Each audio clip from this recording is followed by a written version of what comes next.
Right, okay. Well, it's 9 o'clock here in London, and I think it must be 3 o'clock in Vietnam. So I'm going to start. Uh, and yeah, is that all right? Can everyone see me? Welcome, everyone. My name's Helen Sarana. I've had the pleasure of editing this supplement, which is about healthcare innovations in Vietnam. And we're really delighted that so many of you could join us, especially our panelists and people, I think, all over the world joining on the as participants. And so as participants, we'd really like to hear who you are and where you're from. So please do put in the chat box, hello, from wherever you are, and maybe what your interest is in joining this webinar. We're really delighted to have so much interest. So hopefully the webinar will run smoothly. We've got the question and answer box open. So again, we've got some time for questions to our esteemed authors at the end of their presentations. So please do just pop your questions in there as we go along, and we'll use them if we can, and if they're particularly pertinent or interesting, we'll hopefully get back to you. It's a very straightforward webinar. We're gonna hear from the authors what they've been publishing with us, and we will be just talking through what's in this brilliant supplement that we've recently published. So without further ado, I'd like to introduce BMJ Innovations Editor-in-Chief, and that is Ashley McKim. Ashley. Thank you, Helen. And it's been a real honor to kind of see how this collection's evolved with the hard work of all the fantastic contributors from Vietnam. I think particularly because the last 12 to 18 months have been a really difficult time for healthcare staff, probably the toughest that many of us have faced in our lifetimes. There's been, a huge devastating loss of life and economic damage, but among that, I think we've seen excellence in healthcare innovation, which hopefully will leave us a bit of a positive, lasting legacy from COVID-19. And past pandemics have been no different. We've seen the cholera pandemic back in the 1600s give us the birth of modern epidemiology. The Spanish flu gave us the International Bureau for Fighting Epidemics in Vienna, which went on to become the WHO. And the smallpox pandemic saw Edward Jenner delivering the first recognized form of the modern day vaccine. The COVID pandemic's been marked not just by huge advances in vaccines, but in many other areas like digital health. And we'll hear more about that today. It's been really reaffirming to see how healthcare staff continue to innovate during difficult times, and we look forward to seeing the legacy this leaves. BMJ's been trying to be at the forefront of this since we started in 1840, and we've published many of the key papers. We published the first paper on anesthesia and antisepsis, and the link between smoking and lung cancer over those years. As many of you know, we're in the process of relaunching BMJ Innovations with a new editorial board and a new focus on publishing the innovations that have the biggest potential to improve health outcomes. To do that, we know we can't just look at the next hospital down the road or the hospital in the next city. We need to look at other countries all over the world and learn from them and hopefully collaborate as well. We hope this supplement will do just that. And on behalf of the journal, I want to pass on a huge thanks to your editorial board, who we'll talk more about shortly, and all those who have contributed their work. This collection of papers will hopefully live on as a record and a resource. We'll be sharing by email afterwards a link to a special portal to help you access and read all the papers as part of this work. This supplement would not have been possible without the kind support of the UK government through the British Embassy in Hanoi and the British Consulate in Ho Chi Minh City. Their enthusiasm for supporting and showcasing healthcare in Vietnam has been invaluable, and we thank them again for their involvement. And to that end, I want to have the honour of introducing Emily Hamblin, who's Her Majesty's Consul General in Ho Chi Minh City and the Country Director for Trade and Investment in Vietnam. Emily. Thank you very much, Ashley, and good afternoon to everybody joining here in Vietnam, and good morning, good evening to others of you around the world, depending on which part of the world you're joining us from today. As Ashley just said, my name is Emily Hamblin. I'm the British Consul General here in Ho Chi Minh City in Vietnam and the Director for the UK Department for International Trade in Vietnam. And it's a real pleasure to be able to join you today and to welcome all of you to this virtual launch of a special supplement on Vietnam's healthcare innovation, produced by BMJ in partnership with the British Embassy and Consulate here in Vietnam, which, as Ashley just said, the healthcare and innovation going on here in Vietnam is something that we are also very passionate about sharing on. And as we gather here today, Vietnam, with a total population of 97 million people, has recorded a total number of just 2,594, I believe is the latest figure, confirmed cases of the SARS-CoV-2 infection, and only 35 deaths recorded from the virus. And it's been several weeks here since the most recent case of local transmission of COVID-19 in Vietnam. And I think these figures really speak for themselves and on their own speak volumes. And we will hear more today from the experts in terms of how these impressive outcomes have been achieved, which I'm really excited to hear the different viewpoints later today. But I think that it is clear that Vietnam's successful response to COVID-19 has been based on a combination of several factors, but including ramping up testing and tracing, putting in place mass quarantine and targeted lockdown measures, communicating actively with communities, and effectively treating those that are infected. And crucially, and as mentioned by Ashley, adopting affordable innovation and technology to help thwart the spread of the virus. And I'm sure that Vietnam's experience of handling COVID-19 offers lessons for all of us across developed and emerging economies, as well as those which are more resource limited. And looking beyond the current pandemic and taking a broader perspective, Vietnam is at a really important stage in terms of the development of its healthcare system here, with evolving epidemiological disease patterns, shifting demographics, and new infectious disease health threats. So strengthening the health system is really necessary to ensure that healthcare services can meet both current and future population needs. And such a huge amount of effort in this space has been centered in particular on medical education reforms and digital health transformation. And to that end, this BMJ special issue is a really excellent opportunity to explore different reflections on how innovative and effective Vietnam has been in its approach to COVID-19 and responding to the COVID-19 pandemic. And more widely, on how Vietnam is managing to train the next generation of healthcare professionals, looking ahead to ensure that they're equipped with the right knowledge, the right skills, and how technology can be harnessed to transform healthcare and the experience of healthcare here and the quality of that care. In terms of the broader context of the bilateral relationship, the UK and Vietnam have a really rich history of collaboration. Last year, 2020, the year that's just ended, marked 10 years of our UK-Vietnam strategic partnership. And healthcare has been and will continue to be one of the key pillars of this partnership. The UK's Foreign Secretary, our Trade Secretary, and our Minister for Trade Policy have all paid visits to Vietnam within the last 6 months since I arrived in this role.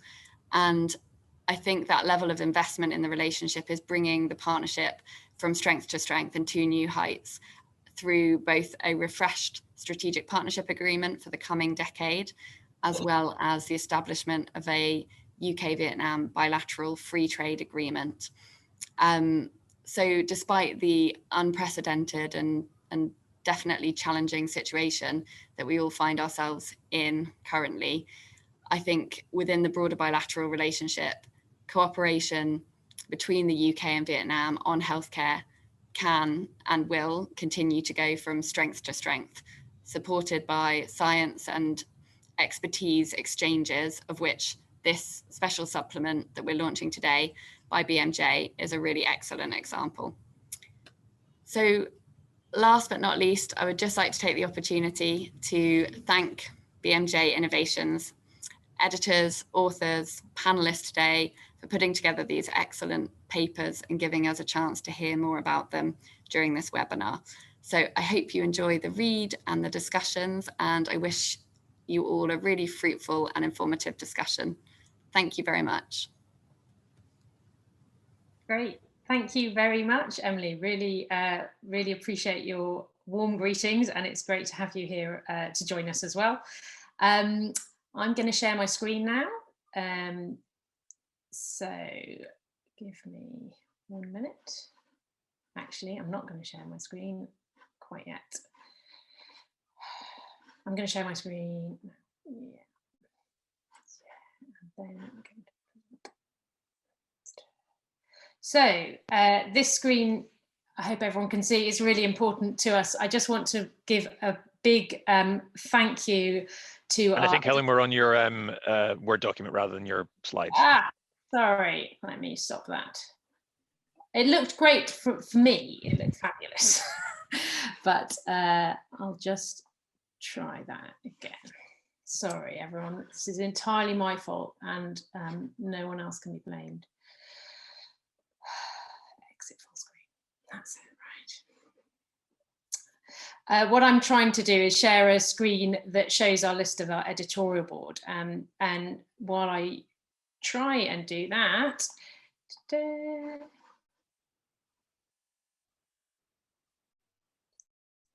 can you see that now? Yes, all good, Helen. Okay, so the editorial board have been really crucial in helping us craft this this supplement, and I just wanted to give them a big thank you, and hopefully you can all see your names listed there. We're really grateful for the advice and the guidance and the steer. Obviously, Ashley and I are medics and innovation type people, and we didn't know a lot about Vietnam before we started on this project. So it's been really invaluable to have this expertise. A little bit about how we work at BMJ Innovations. It's not your typical journal, because innovations are by their nature not your typical bit of medical research. So we've got two different types of, well, we've got several different types of article, but one of them is your a review article and editorials, and that's what we've got 3 of those today. And we're also really delighted to have 3 early stage innovation reports. And I'll just move on to the next slide. Hopefully, these are the papers we're going to be talking about today. And the 3 in the middle are early stage innovation reports, which talk about a medical innovation or healthcare innovation that's at the stage of being so early in its development that it's not necessarily ready for the sort of rigorous scientific, huge randomized controlled trial that that we might expect places like the BMJ to publish. But for BMJ Innovations, it's really important that we can publish these great ideas and share them at an early stage. And the pandemic has been a great example of why it's so important to get these innovations published at an early stage so we can all learn from each other globally.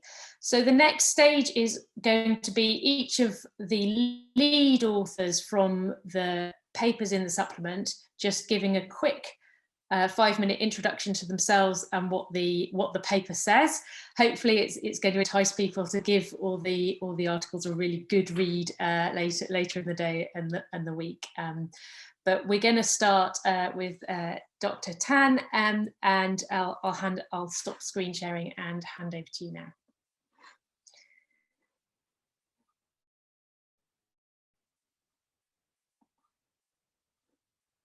Okay. Dr. Tan, you're on mute at the moment and we can't see your face. So if you could, are you there? Yeah, fabulous. Over to you. Sure. Thank you. Thank you for having me today.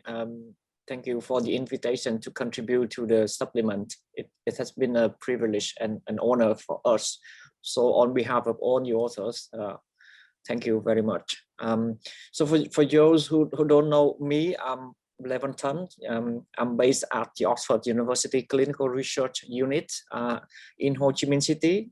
And the unit, or the OCRU, is acronym of the research unit, has been in Vietnam for some 30 years doing clinical research. And I myself is head of the emerging infection group and a welcome fellow. As a head of the emerging infection groups, I've been actively involved in the COVID-19 laboratory research and diagnostic of COVID-19 since the beginning of the pandemic. And today I'm very pleased to introduce to you the paper that we published entitled Proactive Response and Innovative Approaches to SARS-CoV-2 in Vietnam. So Vietnam is a low middle income country, and geographically it's close to China, where SARS-CoV-2 first emerged. So here are the two limitation for Vietnam, or disadvantage, but also the risk of the SARS-CoV-2 infection. Despite these disadvantages, as Emily mentioned, so far Vietnam has done really well in controlling the pandemic. I don't really need to re-mention the number that we achieved in terms of the infected cases and the number of deaths. But I think the success story didn't come by chance. All has been built with, the holistic effort from the governments, the engagement of the communities, and building on the success or the experience that we have had with our previous pandemic. Some thing to name is the SARS-CoV-1 that occurred in 2003. The pandemic H5N1 occurred in 2004, which is only 1 year after the SARS-CoV-2, 1 year after the SARS-CoV-1. And then on an annual basis, we also have other emerging infections like the dengue and hand, foot, and mouth, with a combined cases of about 100,000 cases. So here are the challenges, but also that have taught us a lot of lessons. So when SARS-CoV-2 hit Vietnam or first emerged in the region, the government actually inactivate a lot of early control measures or response, and a lot of effort that Emily already mentioned. But I think I could say that all these control measures has been developed or implemented right early at the pandemic, even before the SARS-CoV-2 arrived in Vietnam. For example, early in January, Vietnam developed their own diagnostic. My lab in our cell developed the diagnostic for SARS-CoV-2 before we know about its genomes. But also the government developed some guidance on case management and the contact tracing of suspected cases very early in January. And also it also includes some centralization of patient management. What I mean about this is all the confirmed cases are put under monitor by the hospital or the quarantine center, regardless of the clinical severity. So those without symptoms are also quarantined and monitor on a daily basis, so that the clinician could initiate early treatment for those who are at risk of progression. But later you hear from Dr. Louise Toy about the integration of wearable devices in monitoring your at risk of progression. Additionally, early we decided to close the school just at that time in February, because there was a small outbreaks in the country of about 16 cases of community transmission, and school and university was closed for about 2 months until the outbreak was put under control. And in parallels, a lot of, control measure and social distancing approaches was applied, including a lockdown the community or lockdown the whole country, especially in middle of March or early April and until early April. Remember at this time, there's limited data on wearing a mask in the public, but Vietnam issued the mask wearing very early in January and then make it mandatory in March. And we've been very familiar with mask wearing in the public these days. And then thus, the contact tracing is something that's really amazing in terms of identify the suspected cases and put under quarantine or testing. So what I mean here is the third degree contact tracing. So if you are a confirmed case, your contact and contact of your contact will be identified and quarantined and tested for at least 14 days until you got a confirmed diagnosis of negative, a confirmed PCR of negative results.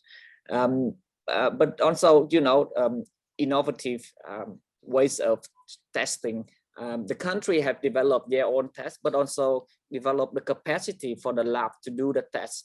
And we have now somewhere 100 laboratories across the country could do SARS-CoV-2 diagnostic tests. And this had been key to the success, because I think Vietnam is one of the top countries with about 1,000 tests per confirmed cases. And also innovative ways of doing sample pooling in order to do mass community screening for any community outbreaks response, especially the current the recent response occurring in the north and the community outbreak response occurring in the central of Vietnam in July, August last year. Not to mention also is to the engagement of the community in terms of, in Vietnam, kind of caring for others is something that become our culture, and some creative approaches like producing or inventing the rice ATM machine that could automatically deliver free rice to poor people during the lockdown situation, so that poor people could come and take away some rice on a daily basis, so that they could overcome the difficulty times.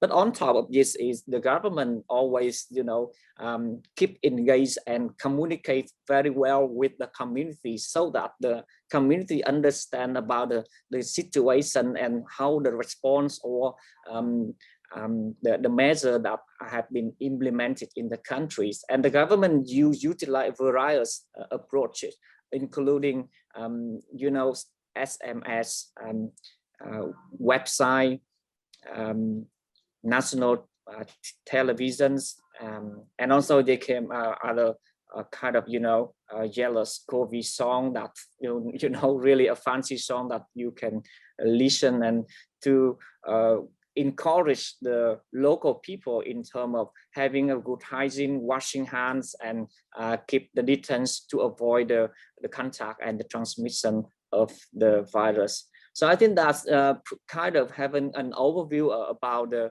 paper that we produce, and you could find more about it in more details. And I find it really difficult to articulate the kind of approaches or control measures that Vietnam has implemented over the last year in order to successfully put the COVID-19 pandemic under control in the country. So I think I stop here, and I would like to say that it is a coordinated responses and the engagement of the whole community and the commitment of the government in this success. And I think Vietnam will continue to do so over the next year until the vaccine shows some benefit. And I think that is something has been unique in COVID-19 control in Vietnam. So thank you very much. Thank you very much. That's a brilliant overview of what's been going on for COVID in Vietnam, and and for the supplement, really. Obviously, it wasn't intended to be a supplement entirely about COVID, but it was almost impossible not to publish at this time without really getting into the fantastic things that have happened in the country with Vietnam. Thank you. So moving, I think, down the corridor, we are now going to go over to Professor Louise Thwaites. Thank you. Hi, hope everyone can hear me now. I'm in hopefully a quiet environment and you can. Good afternoon or good morning, everybody. It's a pleasure to speak today. Thank you, Ashley and Helen, particularly for organising this and inviting me. I'm going to be just talking about 2 of the early stage research reports in this special edition. They're early stage research reports, but I will say that I am honoured to present on behalf of a huge multidisciplinary team of people, both here in Vietnam and elsewhere. So the work's part of a broader project that we're involved in here at Oxford University Clinical Research Unit. And it's working on really trying to bring cutting edge technology to improve the care of critically ill patients. And it's based at the Hospital for Tropical Diseases here in Ho Chi Minh City. But we're working with a huge variety of international partners. So, for example, we're working with a team from Imperial College in London on making a device for dengue. We're working with a team at King's College London on improving image acquisition and understanding, particularly in TB and dengue again. We're working with a team from Melbourne University on rehabilitation. And then the work in this edition is with a team from the Institute of Biomedical Engineering in Oxford, where we're looking at vital sign monitoring in critically ill patients, and particularly looking at the use of wearable devices. We're used to using very expensive monitors in intensive care units to monitor patients. And so we're particularly interested about the possibilities of using wearable devices. We think in a lower resource setting, they're a lot more flexible and they're obviously a lot cheaper. And I think as we go forward and with the pandemic across the world, I think people are realizing that the flexibility and the low cost nature of these devices is particularly attractive. But the problem so far is really they haven't been tested in hardcore clinical situations, particularly low resource ICUs, where there's a very challenging operating environment, and in very, very sick patients. And so in these papers, that's what we've tried to do. And we've chosen 2 wearables. We've chosen a patch ECG monitor and then a wrist-worn pulse oximeter or PPG monitor. And essentially what we've tried to do is compare data from those against conventional and very good intensive care monitors. And that's given us plenty of challenges. We've also tried to look at the data quality. Now, most papers and people who've looked at wearables have simply just looked at the basic numbers, the heart rate and the pulse oximetry, oxygen saturations. But what we're really interested in doing is getting the full waveform data from these devices. And the reason for this is we think this is really rich data. And if we can use new and more sophisticated techniques to analyze these data, so things like artificial intelligence, machine learning, then we think we can use these data to predict patient outcomes better. And that can then feed back into things like clinical decision support tools and triage tools, which are really important in emergency settings and also low resource settings. So the good news is that we found when we looked at our data from the intensive care unit here that these wearable devices we'd chosen actually did record good quality data from our patients. And not only that, we were able to compute something called heart rate variability data. And these are quite complicated data, but they're known to represent clinically important endpoints that we know are associated with poor outcome in critically ill patients. So that was really good. We could do the same thing from a simple fingertip pulse oximeter that costs less than $100 compared to a £15,000 monitor. So that's great news. And then the other thing we did, because COVID came along, is we tried some of these devices in patients with COVID. As Dr. Tuns just said, In Vietnam, there's a very strict policy around positive patients needing isolating in special quarantine facilities, but also these patients need to be clinically monitored at least twice a day. And that's obviously a risk for the staff, and it's an extra burden, especially if COVID became a bigger problem in Vietnam than it has been. So we looked at the wrist-worn pulse oximeter in 2 patients with COVID to see if we could remotely monitor them. So we gave them the monitor, the oximeter and a mobile phone, and then our staff sitting here in Ho Chi Minh City were able actually to remotely monitor them in a field hospital in Cu Chi. So again, we looked at the quality of the data. So we weren't just getting numbers, we were getting really good signal quality data. So we were really pleased that this seemed to be a feasible and again, a very low cost solution. But I think the other important finding in this paper was that the patients actually liked it. They felt that they were being monitored more carefully, they felt more in touch with their medical providers, and they felt a lot less isolated. And I think that's a really important finding. So I'm going to stop there, and I hope that you enjoy reading these articles, and you're always welcome to contact us here at OCRA if you've got any questions. Great. Thank you very much, Louise. Really, really interesting stuff.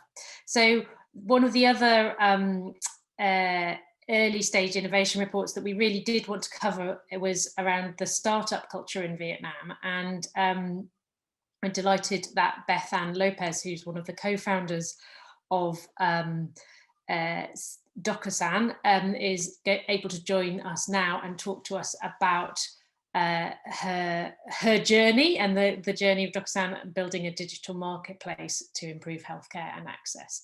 So Beth Ann, over to you. Okay, so hi everyone. I'm Beth, co-founder and CEO of DocuSign. We're a health tech startup that's based in Ho Chi Minh City. So DocuSign is a mixture of doc is in doctor in English, and Gosan is in available. So it's a mixture of English and Vietnamese. So you can remember us like that.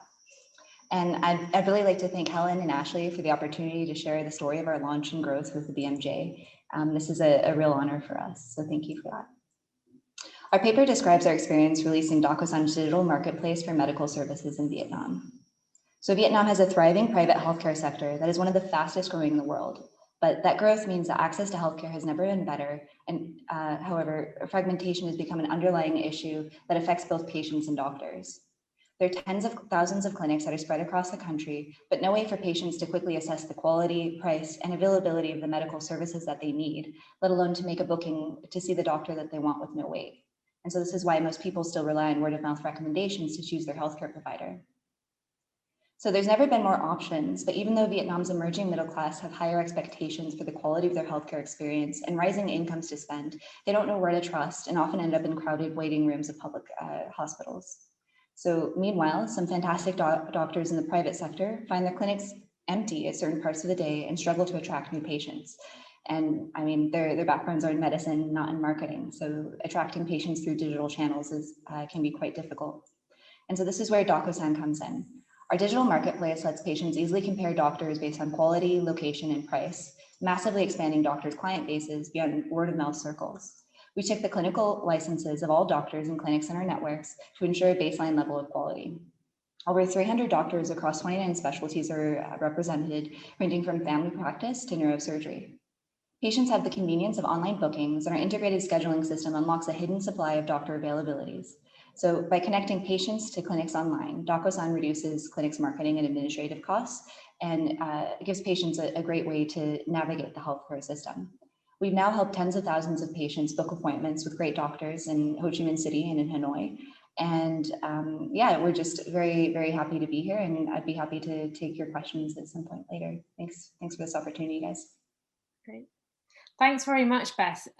It's really great to hear of that startup culture really sort of flourishing at the moment. So I think we'll move on to Robin now, because Robin's paper gives a really good overview of the innovation culture within Vietnam. So Robin, can you fill us in? And just before you start, Robin, I just want to say to everyone, please do think of questions and put them in the question box for us, and we'll be getting to questions to all the panelists at the end, if that's all right. Sorry, on questions. So Robin, if you're ready, over to you.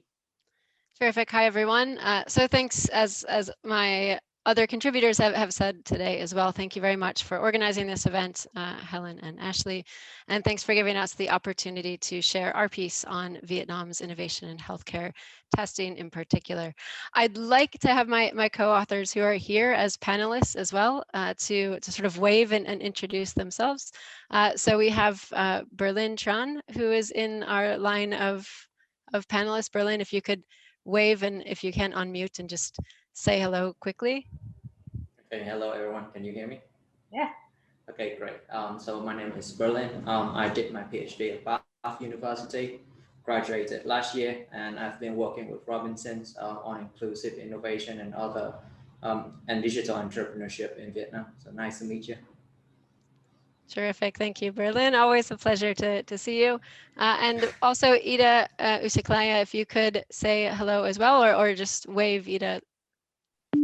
Hi everyone, yeah, Ida from UNDP Vietnam, and it's been a pleasure working with Robin and Berlin on inclusive innovation as we're driving that forward from UNDP's side here in Vietnam. So very nice to be here today, thanks. Terrific, thank you.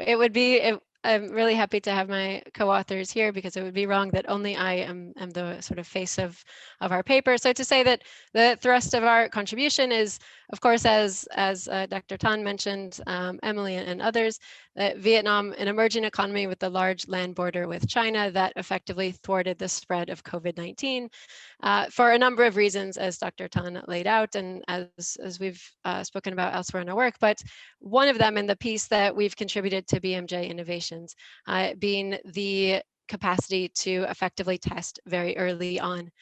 So 3 COVID test kits were approved for use by May 2020, each costing less than US $25 and producing results within about an hour and a half at the max. The Vietnamese experience of developing affordable COVID-19 test kits in particular offers lessons for us all across emerging and advanced economies alike.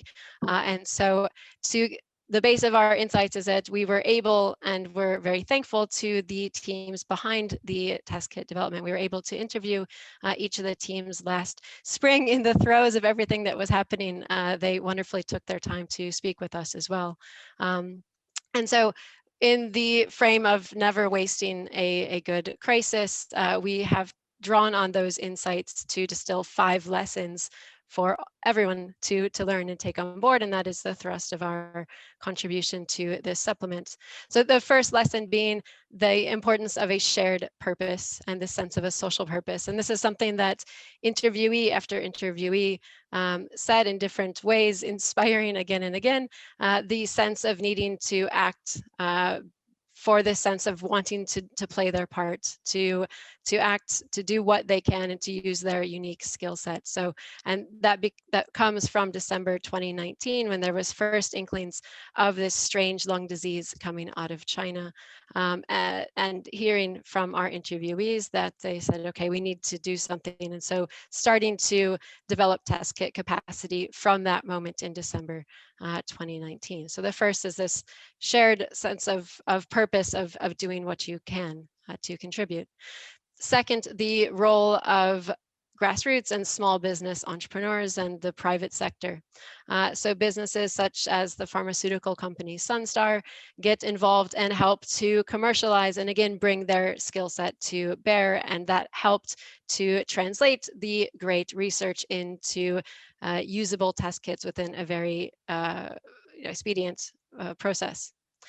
Third, and Louise mentioned this in her introduction about how her team is large and varied. So our third is the multi-stakeholder collaboration is this incredibly powerful force.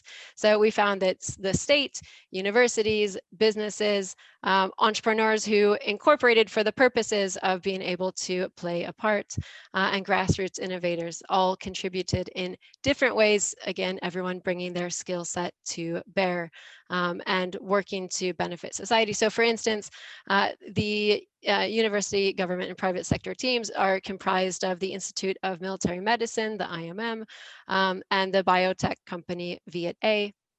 And then the second team, the Hanoi University of Science and Technology, along with the biotech company Innogenix and pharmaceutical company Sunstar. And then you also have the Vietnam Academy of Science and Technology. So this multi-stakeholder collaboration is something that came up again and again. The fourth lesson, the role of contextual innovation, and this being essential. So the Vietnamese teams developed the test kits building on, as they described, the sort of shoulders of giants and looking at existing capacity and existing methods, especially what was established by the CDC and the WHO, and thinking, well, how can we develop this in a way that is going to be fast and affordable and so fit for use in the context of Vietnam? And one of the insights that we heard there is dropping the two-step process, and instead of testing for the whole coronavirus family and then COVID-19 specifically, skipping the first step and focusing on COVID-19, and this being a way of contextualizing test kit capacity for the Vietnamese context.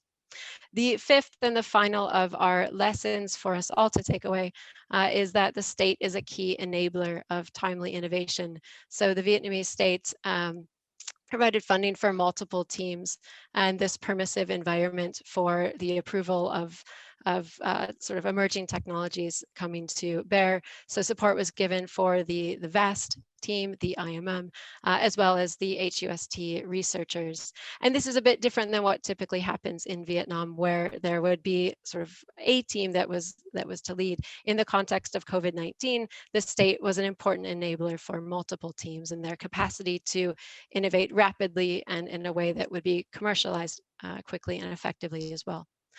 So to bring it to a close, so Vietnam's swift development of affordable test kit capacity within the very early months of the crisis, a year ago now, offers lessons for us all. And we're very grateful to have had the opportunity to speak with the researchers and the teams behind developing these test kits. And on behalf of my co-authors and I just want to say thank you again for the chance to be part of this supplement, and happy to answer any questions that come up later.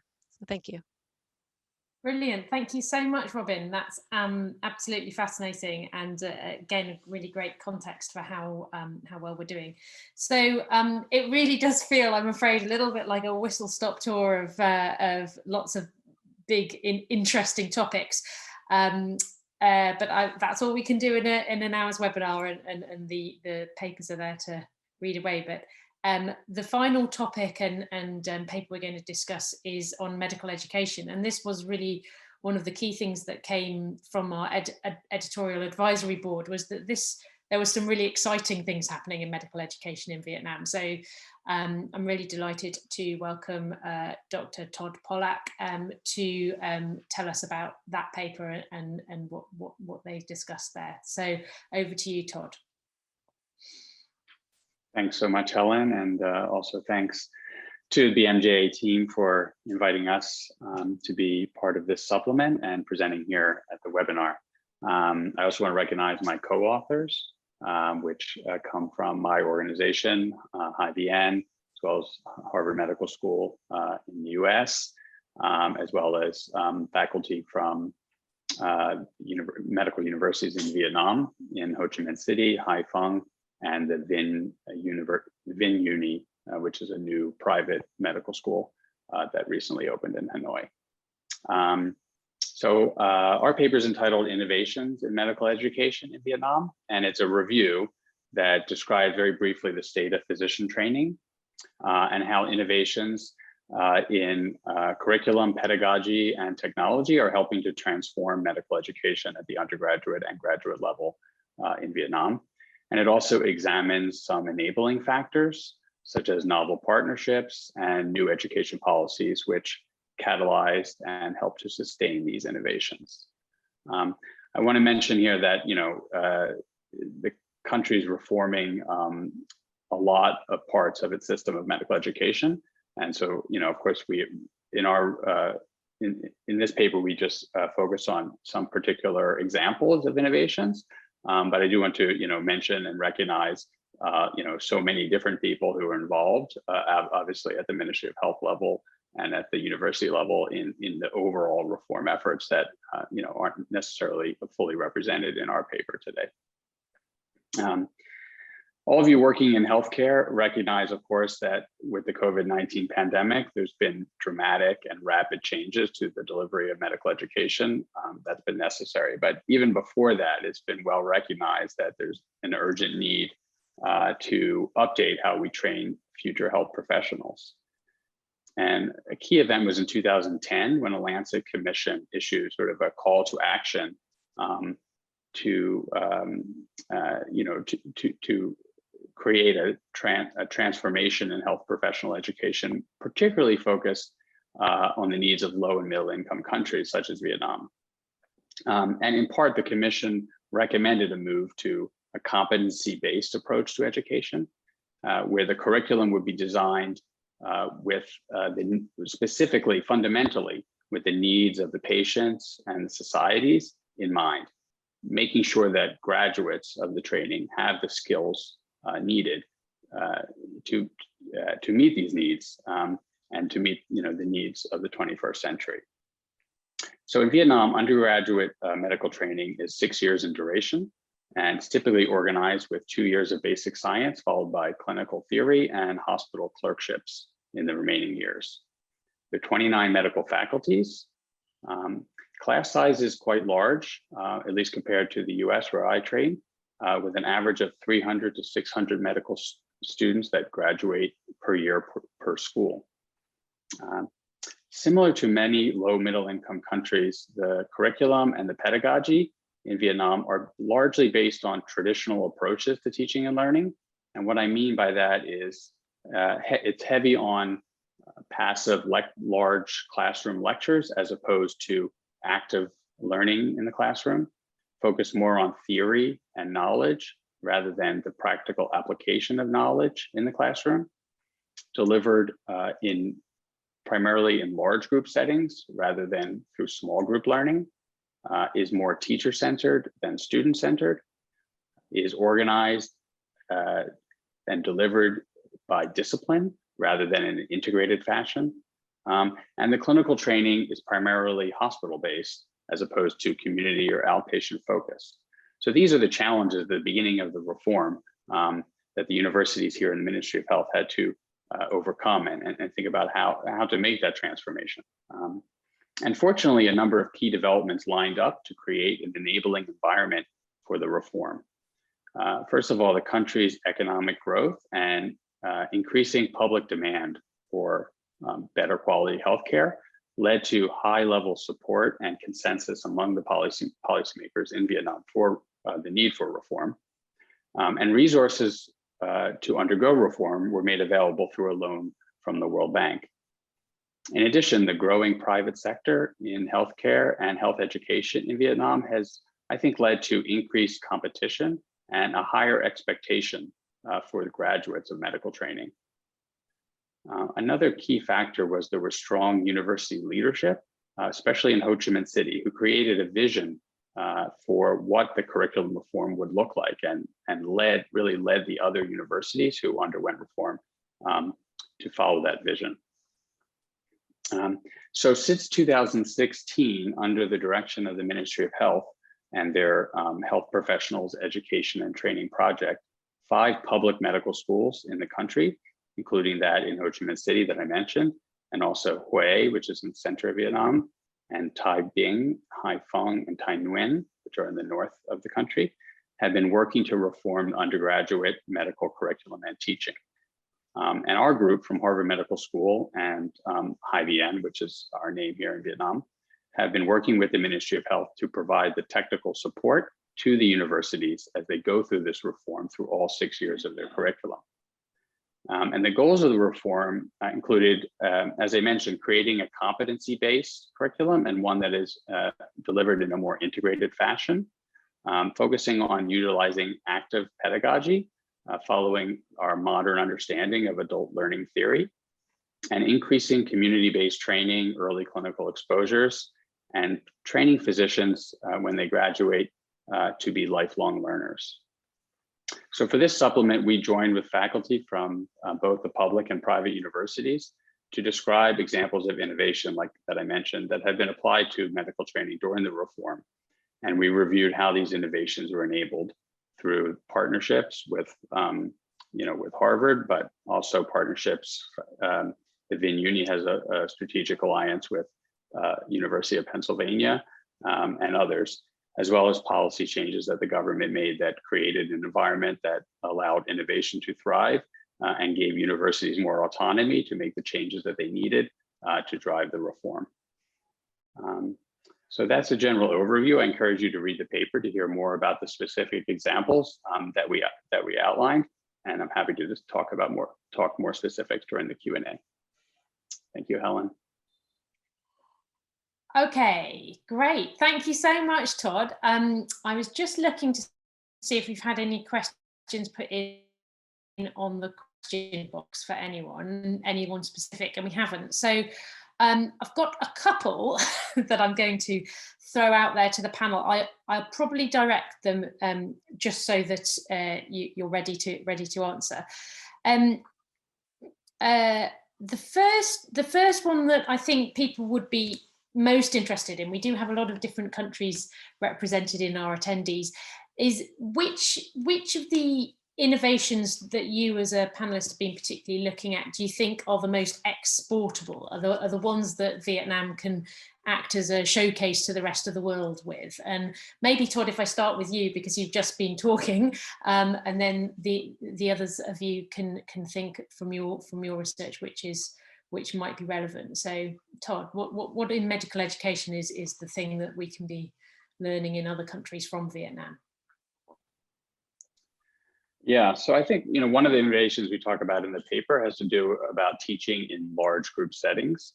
So, I think that in United States and I guess probably in UK, class sizes are quite small, and that really enables teaching to happen in small groups, and using what we think about in terms of active pedagogy, so like problem-based learning, so case-based learning, things like that. That's a challenge when you have class sizes of 500. So what we used was different techniques that would allow the classroom to be more active, to generate more discussion, and even do case-based learning despite the large number of students in the classroom. So I think it's applicable to other resource limited settings where they also likely have larger class sizes. Just an example, at Harvard, we have a student to faculty ratio of 1 student to 10 faculty. And in Vietnam, it's the opposite, so it's 10 students to 1 faculty. And I'm sure many other countries face that kind of challenge. So I think there's some lessons learned from how Vietnam is working to increase active discussion and participation in the classroom, despite the challenge of a large class size. Okay, great, thanks. And then shifting topics entirely, maybe Dr. Tan, can you talk about something from maybe your paper where you think that the rest of the world should be really paying attention? I find it really difficult to pick even one out of Obviously. I do think the control measure like I think the face mask was critical right at the beginning, and I think the classical epidemiological approach like contact tracing was critical, and isolation of cases and suspected cases coupled with testing. I do believe the kind of thing has so really worked well for Vietnam, and I think that is something that we could take forward for the future pandemic and early response, of course. Yeah. Thank you, Louise. From your papers, have you got messages? Well, to be honest, I think all of it should be exported. The aim of our project is that we do the very best thing that's available in the world here, and then we do export it. Our project's all about monitoring and caring for really sick patients better and also at lower cost with less reliant on trained staff. And you know, we started our project before the COVID pandemic, but I think the whole world now appreciates, wherever you are in the world, being able to monitor patients, a large number of patients, without needing highly trained staff at scale is vital. So I think, you know, hopefully this pandemic will come to an end soon, and we won't be needing this, but I think it's always going to be needed in emergency disaster situations. And as I said, the aim of our project is also to get really high quality data, and we can do some really advanced things with that and care for patients better wherever they are. Great, thank you. Beth, perhaps you've got a message for entrepreneurs in other parts of the world. Sure, yeah. Well, I'm talking about business models that are easily exportable to other places. We've seen marketplaces totally take off in Vietnam. It's transformed so many industries here. If you want to get around, you use Grab. It's like the Uber of Southeast Asia. There is a motorbike that will come and pick you up within minutes. You can order food on now.vn. It's a locally made app for food delivery and ratings. You can order anything you want on Tiki, and it's completely transparent. You see the prices, you see everything you need, and they'll deliver it straight to your doorstep.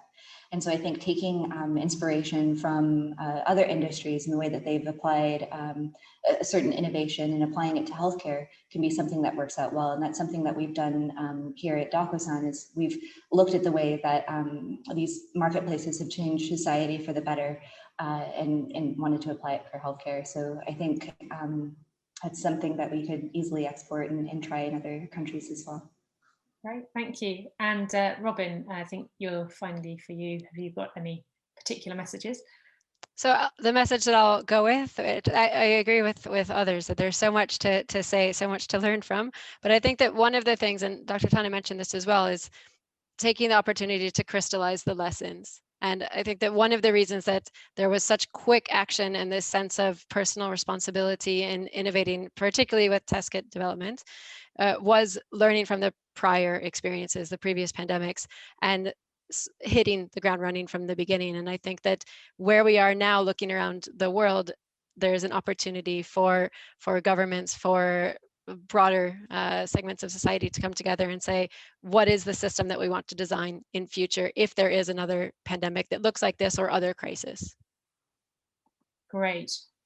Thank you so much, everyone. So I'm delighted to be able to hopefully share my screen, which gives you the link to the supplement. Obviously, we didn't want to share this before because we knew you'd all be looking at the papers rather than listening to the speakers. But we're able to, we've got a little microsite set up and the URL at the bottom, and we'll put the URL in the chat window as well. If we didn't get to your question, I think there's one there. Todd is already on it, so we'll follow that. But I think it just leaves me to just thank everyone so much. I've had, it's been a really interesting educational experience for me. I'm now very keen to visit Vietnam, which I haven't before. So as soon as those planes start taking off from Heathrow again, I'll be on one to Vietnam and see what's going on there. But thank you everyone so much, and thank you to the FCDO and the team in Vietnam for supporting the BMJ to produce this supplement. And enjoy your afternoon, evening, or the rest of your day wherever you are in the world. Thank you very much.